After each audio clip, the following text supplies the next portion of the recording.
Let's talk about picking battles and learning what conflict to partake in and what conflict to avoid.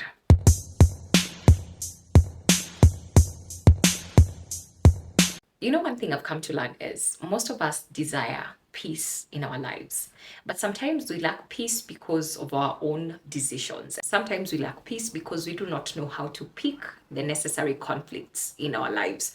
Sometimes you're spending time focusing on all sorts of conflicts in your life until you get to a place where you're drained, you're tired, you're exhausted, and you feel like you're just done. So there's wisdom in learning how to pick conflicts and how to pick the fights that you partake in. And I'll say this. One, you need to understand you should not always take everything personally. Like literally, people are going to say things concerning you. People are going to do things to you. People are going to have opinion when it comes to how you're living your life, how you should be living, what you're doing wrong, what you're doing right. There's always going to be something that is being said, but you need to get to a place of understanding that opinions ain't always facts and you don't have to take it personally. Let them talk, they'll go to sleep. When they get bored, they'll find someone else to talk about and you move on with life.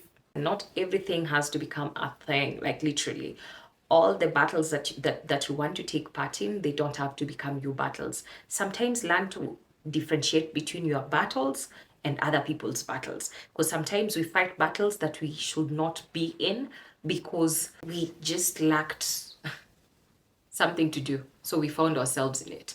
So sometimes you can pick your own battles, because sometimes people have battles which are senseless, battles which are petty, and then they drag you into it. And if you don't think for yourself, you'll find yourself fighting battles that you have no business being in.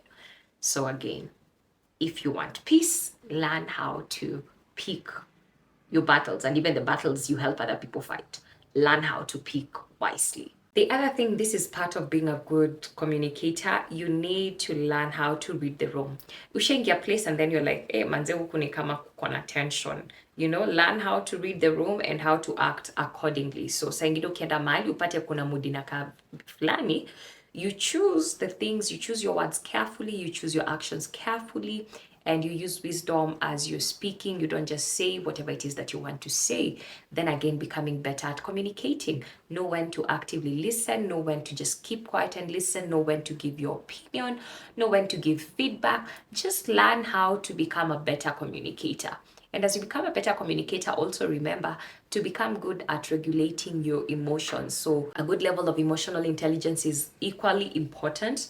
You need to become self-aware, know your triggers, know your issues, know your shortcomings, know your temper, know how you respond and react to different situations. Learn yourself so that if you find yourself in a situation that is triggering, you're able to control your emotions. And of course, talking about emotions, we have to talk about this. You need to do your journey, play your part when it comes to your own personal healing and becoming a better you. Personal development is very important.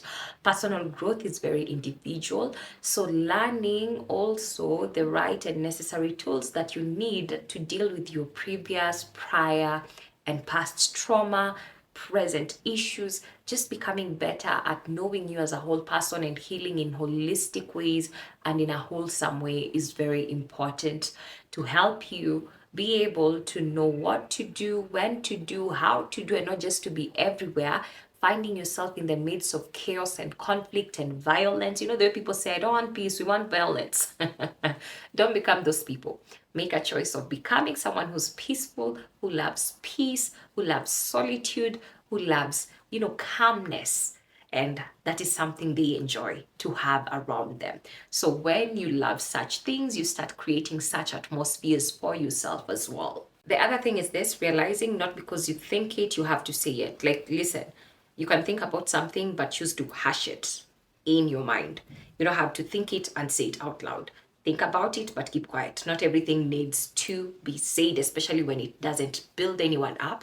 The only thing it does is to bring down and destroy, unless you're bringing down the other kingdom, If you're bringing the kingdom of the enemy down, well and good. Say it as you want, shout it from the mountaintops, but have the wisdom to know how to say things, when to say things, and when not to say things. Even when it's tempting, I know sometimes you feel like unauma, unajua samati wacha niseme kitu initoke. ukifika kwa hiyo space ya wacha niseme kitu initoke mtu wangu, usiseme ikutoke, kama ikitoka itakuwa ya kuharibu. You know, learn when to keep quiet and to hush it, right? It takes a lot of wisdom and discernment to know when to say things and when not to say things. But you know, it's something you learn as you go. You'll make a few mistakes here and there, but also remember, you're always learning. Be a good student and keep on learning and relearning. Last but not least, we need to become responsible adults and also accountable human beings. So getting to a place where you become accountable to a point of when you mess up, you know you've messed up and you don't try to justify it, but you try to correct it. Or if it's someone else, you have the grace, the patience, and the love and the compassion to understand where they're coming from, and you're gracious towards them even as they're trying to do better. So we need to become better human beings so that we're not always everywhere causing conflict and chaos and pretending like we did nothing. Like literally, you've seen those people, they are very chaotic, but then they act like, hey guy, kulienda hivyo, yet ni wao walianzisha hiyo nari ama hiyo noma. So don't become like those people. Be accountable, be responsible in how you speak, how you do things. Just be a responsible human being and a decent human being at that. So I'm going to end this video here. I'll see you in the next video.